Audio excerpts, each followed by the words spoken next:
Bonjour à toutes et à tous, c'est Ahmed, j'espère que vous allez bien, j'espère que vous avez apprécié la vidéo de mardi. On va revenir sur ces 8 mois de consolidation, j'ai tweeté d'ailleurs quelque chose qui devrait vous faire sourire.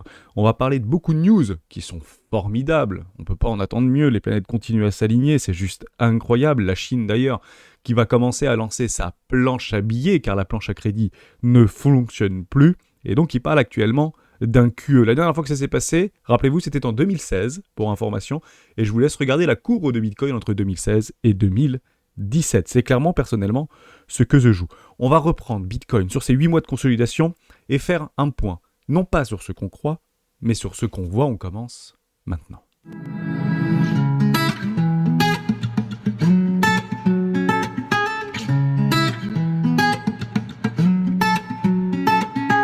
Avant de commencer, je vous invite toujours à rejoindre le Discord des rois du marché. Vous trouverez le lien dans la description. À l'intérieur, une documentation qui s'appelle la stratégie des 4 rois. N'hésitez pas à l'utiliser, vous en imprégner, vous en inspirer pour vous aussi. Trouvez votre propre style d'investissement, que ce soit sur le court, moyen, long terme, voire très long terme.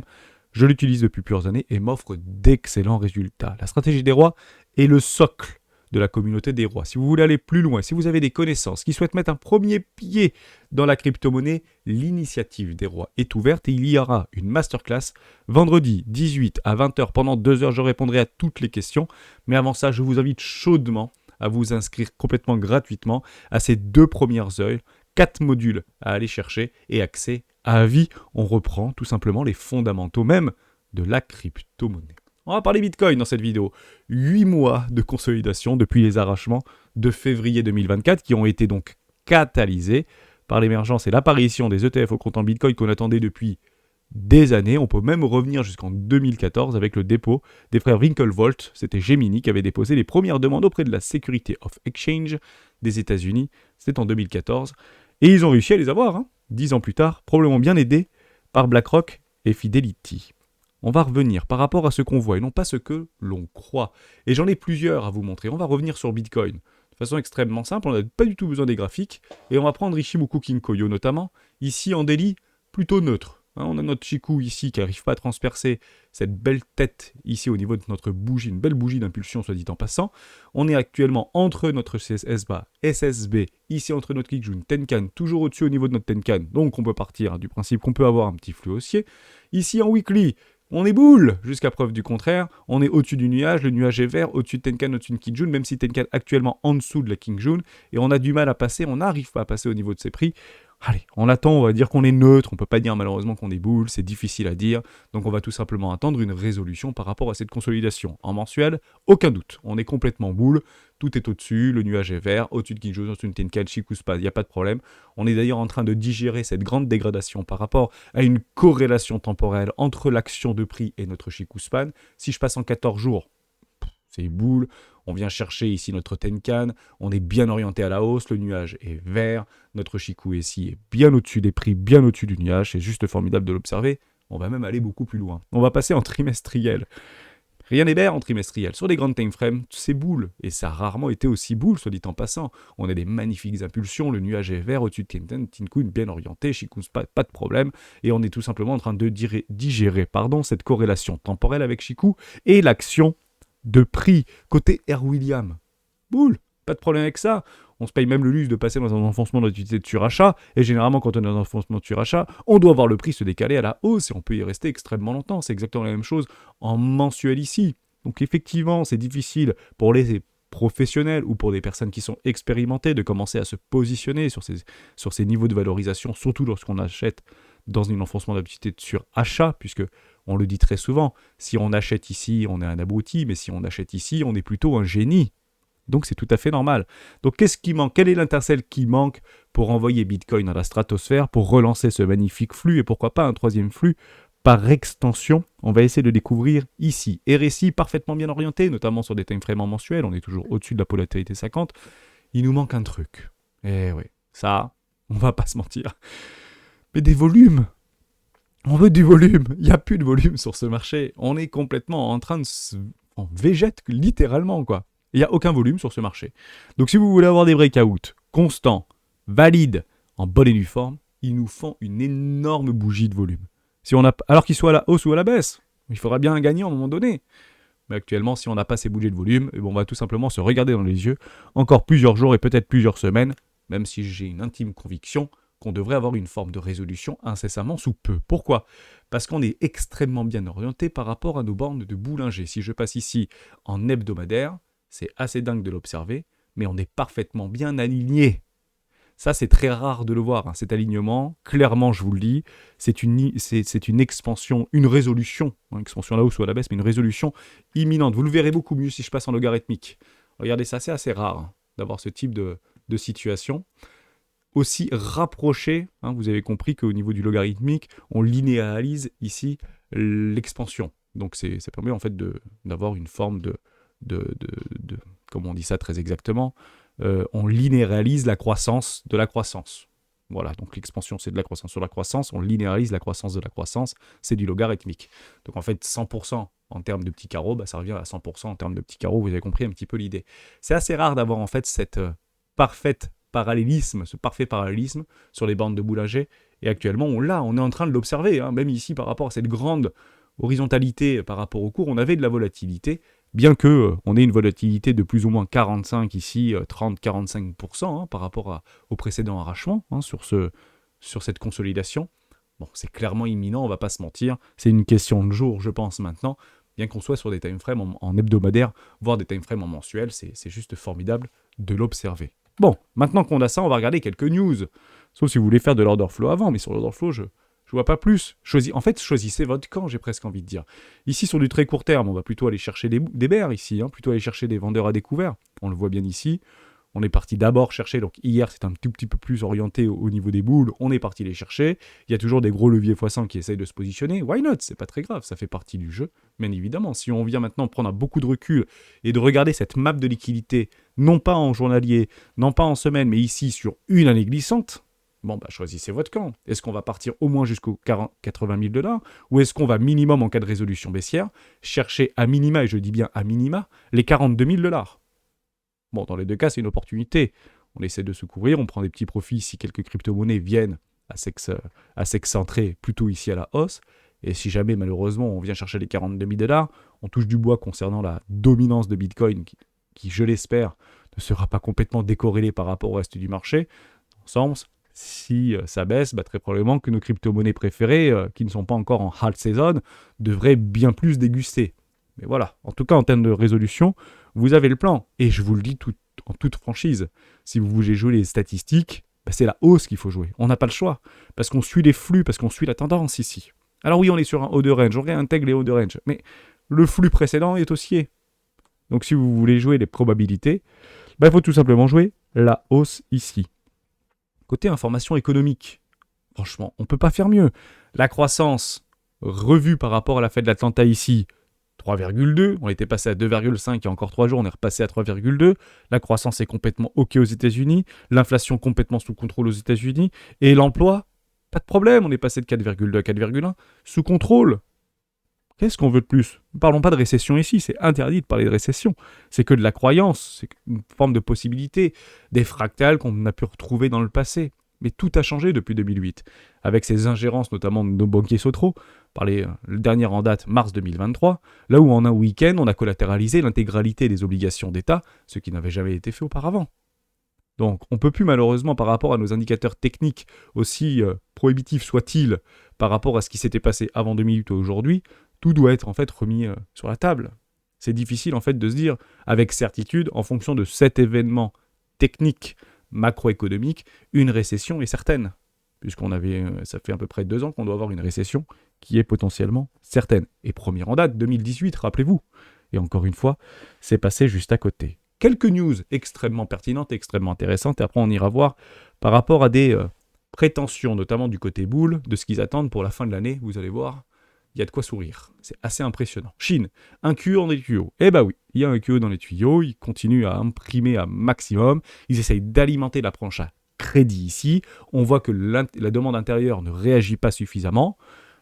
Deuxième étape pour pouvoir sauver entre guillemets l'économie mondiale, parce que la Chine ça reste le moteur de l'économie mondiale, c'est de balancer du fric à tir d'arigot, il n'y a pas de problème avec ça. Et honnêtement, regardez ce qui s'était passé, encore une fois, par rapport aux maps de liquidité, lorsque nous étions en 2016, juste ici, lorsque la Chine, CNCBBS ici, avait commencé à imprimer, à bien orienter Clairement, ici, au niveau du QE, ça a fait littéralement exploser Bitcoin. Tout le monde était plus ou moins aligné ici, hormis les États-Unis.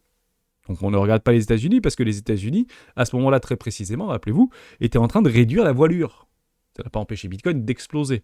Alors oui, au niveau du consensus, l'agrégation de la liquidité était extrêmement bien orientée. Actuellement, elle est un petit peu moins. En fait, elle range ici. Donc si la Chine passe à la vitesse supérieure, il n'y aura pas d'autre choix que de toutes les grandes régions du monde passent à la vitesse supérieure. Et oui, toujours pareil, puisque on crée la monnaie ex nihilo à partir de rien, hormis un bout de confiance, puisqu'on imprime directement sur de la dette, et on le collatéralise sur de la dette. Mais encore une fois, la dette, c'est votre capacité à pouvoir la rembourser. Donc c'est une question de confiance. C'est baqué sur rien d'autre que la confiance ici, par rapport à notre impression monétaire. Donc je pense que si la Chine commence à envoyer les premiers rouages, le reste du monde va suivre, notamment sur les pays occidentalisés. Je parle ici bien évidemment des États-Unis et de l'Europe. Mais actuellement, je ne le vois pas. C'est juste une question de potentialité. Mais je doute très franchement que la Chine soit le seul à pouvoir réalimenter la machine économique mondiale. Ça, c'était la première chose. Deuxième chose, le barème. Le barème lance un fonds d'investissement Bitcoin dédié au Moyen-Orient. Petite péninsule de 2 millions d'abonnés juste au-dessus du Qatar. Et franchement, chacun son petit paradis. Alors, ça a été pendant longtemps un paradis fiscal. Aujourd'hui, ce l'est moins puisqu'ils ont mis l'impôt sur les sociétés. Mais partez du principe que c'est, si vous voulez, un peu le Monaco européen ou français. C'est un petit peu le Hong Kong asiatique.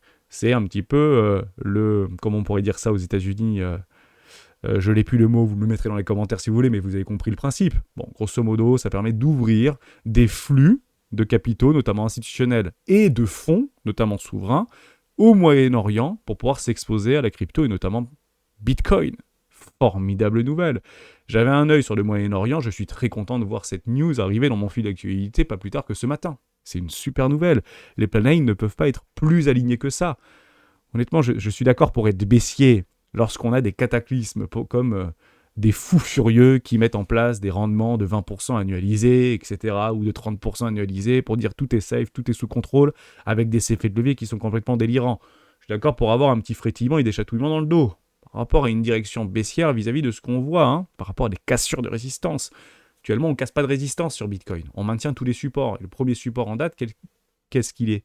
C'est tout simplement le premier arrêt de tout le précédent mouvement. Donc on peut faire tout ce qu'on veut, on peut penser tout ce qu'on veut, vous prenez votre premier arrêt, tant que celui-ci est maintenu, l'objectif c'est de faire un plus haut, ni plus ni moins. Donc je suis assez confiant pour la suite, mais partir du principe ici que les 42 000 $ ou les 30 000 $ ou la baisse est envisageable, c'est en fait aller contre les probabilités tout simplement. Deuxième petite news très intéressante, Crypto reçoit une notice Yelts, après la SEC, après Binance, après Coinbase, après tout ce que vous voulez, contre-attaque avec une plainte en justice, et évidemment, on ne va pas se laisser faire. À l'époque, on était un peu surpris. Aujourd'hui, c'est quasiment monnaie courante. Vous recevez ça comme vous recevez une lettre de la poste. Bon, grosso modo, ça n'a pas fait attendre. Et tout de suite, Crypto.com a réagi et a attaqué la SEC en justice immédiatement. Ils ont maintenant les armes et surtout la jurisprudence pour pouvoir se défendre. Donc ça finira comment ? Mais ça finira comme à chaque fois, avec une transaction financière. Voilà. D'ailleurs, si Crypto.com pouvait envoyer directement dans la noticielle en réponse par rapport à l'injonction 2 millions c'est bon ou 3 millions c'est bon, vous imaginez que ça va être multiplié par 10 derrière. Donc on peut essayer, si vous voulez, dans les 2 prochaines années, de mettre en place des scénarios pour savoir combien seront le montant des amendes. Plus tard possible, même si le cours est plutôt bien orienté actuellement. On attend encore pas mal de rentrées, notamment d'argent, et d'une nouvelle majorité qui se fait encore attendre ici. Dès lors, je vais vous donner la conclusion et la moralité de cette histoire. J'ai cherché hier, et j'ai pris du temps et essayé de trouver une corrélation et un événement sur un asset visé qui avait une consolidation aussi longue, plus de 8 mois ici, au niveau de ses ATH, et quelle a été la résolution. On va le regarder ensemble. Vous allez probablement rigoler. J'ai trouvé.